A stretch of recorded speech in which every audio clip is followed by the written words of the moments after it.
Good evening. This is Magic, the Interviewsening, your home for the quest for ancient secrets and trade secrets, and your #1 source for Magic Interviewsening. I'm Reuben Bresler, and I am here with famed Magic writer and official miser, Michael J. Flores. Mike, thank you so much for joining us. Hey Reuben, great to be here. Talk to me about commentating for SCG Live. It's fun. Love it. Long sometimes. Actually, by the end of Legacy, she's like half asleep. You just cast a Force of Will. I don't remember. I'm sorry, what was the question? Last December, you won the esteemed trolley for Writer of the Year from Magic the Awardening for your new audiobook and your article series on both Star City Games and Daily MTG. Here is your award. Congratulations, sir. There you go. Excellent. Do you have any words prepared? Yeah. What the heck is this? This is like crayon. That's my 6-year-old made that. You have a 6-year-old? No, I actually made that. Oh, that's embarrassing. You're an adult. What, my award isn't good enough for you? I mean, like... You didn't even prepare a speech. Okay, it's fine. Moving on. Let's move on. As I just mentioned, you wrote the official Miser's Guide, available on StarCityGames.com, by the way. What made you want to become the Tony Robbins of Magic? That's actually a really polarizing question, I think, Reuben. However, from my perspective, Tony Robbins is a really inspiring figure. And he goes out there and he says to you, success leaves clues. You know, we can start on third base. You don't have to reinvent the wheel. All kinds of stuff that is masquerading as timeless, timeless wisdom is really just kind of obvious. So I said to myself, wow, that's awesome. I could model Tony Robbins, right? And he's really tall. So I thought maybe if I did a 30-day audiobook, I would be really tall and rich. Interesting perspective. In the OMG, you say that you write "Love Mike" at the end of your articles because you want people to subconsciously love you. Mike, I love you, man.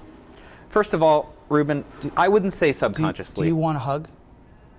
No, you don't. No, I'm not getting up. You sure? I could come over there. Okay. Do you want a hug? No hugs. We're all friends here. We can. No? All right, fine. I love you, man. I would not say that you would do it subconsciously. First of all, I would say unconsciously. So I could say you're unconsciously doing this thing. So I'm like also saying like you're unconscious. It's like an embedded command, which is similar to Love Mike, which is actually pretty explicit. Love Mike. There's no comma. She's just like, yo, love Mike. You might think that you want to give me a hug because, like, oh, I'm benevolently friends. Like, no, you've been programmed to love Mike. I want to give you a hug because you're cuddly. I am cuddly. Yeah. You look good. There See you my go. card? I have. It's like doing spells. Speaking of which, you now have your own token. Congratulations. You are the white token in the cycle, while Brian, Patrick, Brad, and Jerry are not white. Do you find this ironic? I thought I was the black token. No, Jerry's the black token. You're the white token. You're the white token.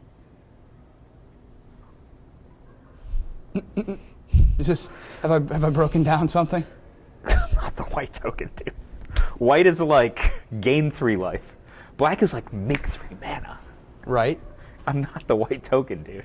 If you look, the mana symbol on yours is white, and his is black. I'm just telling you. Wow. If I shattered your world. Let's get this over with. I can see this is a touchy subject for you, so we'll move on. You also wrote the Magic Manifesto Decade, which was probably the most famous book about magic ever written. But more importantly, it has a pun in its name. Do you see yourself as the forerunner of notable magic punsmiths Rich Hagon, Luis Scott Vargas, and let me see here, Reuben Bresler? If I say yes, do I get extra credit? Yes. Because Brian David Marshall came up with that name. Oh, okay. The truth comes out. Like most of my good ideas, they belong to BDM. Sure. What guild are you hoping to play at the Grand Prix? Reuben, I'm doing video coverage this weekend. What guild would you be hoping to play at the Grand Prix if you were playing? Gruul. What's the best combat trick in Gatecrash? Anything Blood Rush. I mean, the number of times I've lost to random 2/2 flyer and my opponent just dumping his hand on the board. Dying isn't really a combat trick, but blocking is just as bad, right? You're just like, block your 1/2. No, kill your 5/5. Like, yeah, this is fun. Not. It's anything blood rush. You or your creatures die. Yeah. What do you think are the top 3 decks in Standard? Wow, that's a great question. How many different kinds of Boros Reckoner decks are they? Like, I can name 3 different blue, red, white Boros Reckoner decks.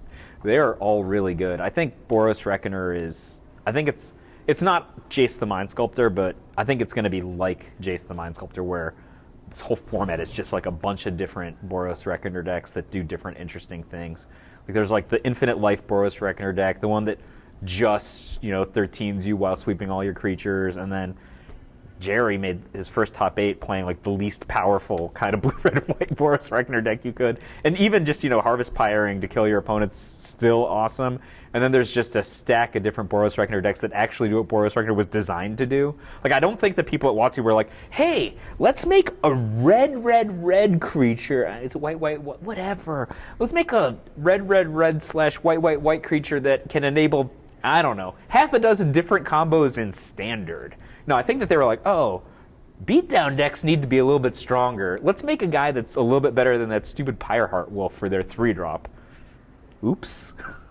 In your opinion, do you think that Bloodbraid Elf was worth banning in Modern? I think it depends what your perspective is. I don't think it was powerful enough to ban. It was never banned in Standard. And I don't know that it was disproportionately dominant in Modern. I think that Modern's a flat enough format, and then good players were playing with it, and maybe they had disproportionate results as a combination of factors, not just Bloodbraid Elf being overpowered. It's certainly a very good card. We don't just go around banning every card that's good. But it's your perspective. Is there a perception that Bloodbraid Elf decks are too good? If that is affecting tournament attendance, then maybe we should ban it. But on power level, I don't think it deserves to be banned now. What's the most fun deck that you've ever played? I made a deck several years ago that was just all Cascade cards. Speaking of Bloodbraid Elf, it's by far my favorite deck of all time. It was just like every single card in it was a Cascade or cascaded into either an Esper Charm or a Blightning. So, you just sometimes you won the lottery. You were like Armada Worm, kill your best guy, Bloodbraid Elf, discard 2 cards, attack for 3. It was like pretty awesome. You introduced yourself to the Magic community via the Dojo, one of the original strategy sites. Hold. The original Magic strategy. My fault. I apologize. Via the original strategy site. Do you identify yourself as a sensei? Do I identify myself as a sensei? Yeah. How many different ways can I say yes? Sure. I'm the sensei. You're the Look sensei. at me. Do you prefer chopsticks to a fly swatter? I actually carry like a small set of katana blades. Can I see your belt? See what color belt you are? Just to know what level of Are you asking me to lift my shirt? You're one of the biggest supporters of New York City Magic, particularly the old days at Neutral Ground in Manhattan. Tell me your fondest memory of the old days, and if you could, please name drop as much as possible. I think it'd be really difficult to choose only one fondest memory. I could say like 20 different stories about John Finkel. I could name drop him a bunch. But there are a lot of players who I could gladly name drop, many of them being Hall of Famers or world champions or both. You've got players like Zvi Moshowitz, Stephen Homini Schwartz, tons of players at this caliber, and then tons and tons of pros who are on a second tier that just made a bunch of top 8s. And the thing about it that was great for us was that there was this great Magic community in New York that happened before I got there, and there was a whole movement of players like John, and players from a previous generation like Dave Bachman, John Chinook. A lot of these guys were Pro Tour top 8 caliber players. And then, kind of around 1999 or 2000, a bunch of us came to New York City from disparate places. Myself, Tim McKenna, Chris Pakula, all came from different places. Ben Murray, and I don't even know why we all came to New York. I mean, a lot of us had been friends from other locales. Like I actually played with them in a local store in Ohio, maybe, or there were teams that were based in the Midwest, something like that. And we all ended up in New York City, and we all kind of were friends from Magic before. A lot of us got to be better friends, and we kind of grew into being grown-up men with jobs, many of whom were still very successful and or serious about Magic. And to me, that was the thing that was special about Neutral Ground. Like, at one point, I was just like a customer of BDM, and now he's one of my best friends. We've collaborated on all these projects together. And if you asked him, like, when is the moment that we kind of like transitioned from one of the, like, I'm playing in a PTQ, and in the 90s I was kind of famous for wearing like a sport coat and tie and stuff to play in PTQs and play in tournaments. I don't even remember what my reason was, but Eric Taylor, who's Patrick... Because a sport coat and tie looks good, that's why. Eric Taylor, Patrick Chapin's mentor, he would like write articles about how I was like psyching people out from this strategy, and maybe I was actually had all of my apprentices at the time, made them all dress up for Magic tournaments. So one day I'm playing a Neutral Ground, and BDM looks over at me, he's like, do you like green? And at the time, I'm like, green the color? Like, it's the worst color, right? I mean, I'm like, what do you mean? He's like, green the color, not in Magic, just like the color green. I'm like, I don't know, I guess it's all right. He's like, yeah, I don't like green. I got this green shirt for Christmas here. And he pulls out like an expensive dress Oxford shirt. Because I'm like, at this time, this is like more than 10 years. It's 20. How long have I been playing Magic? Like close to 20 years ago, probably.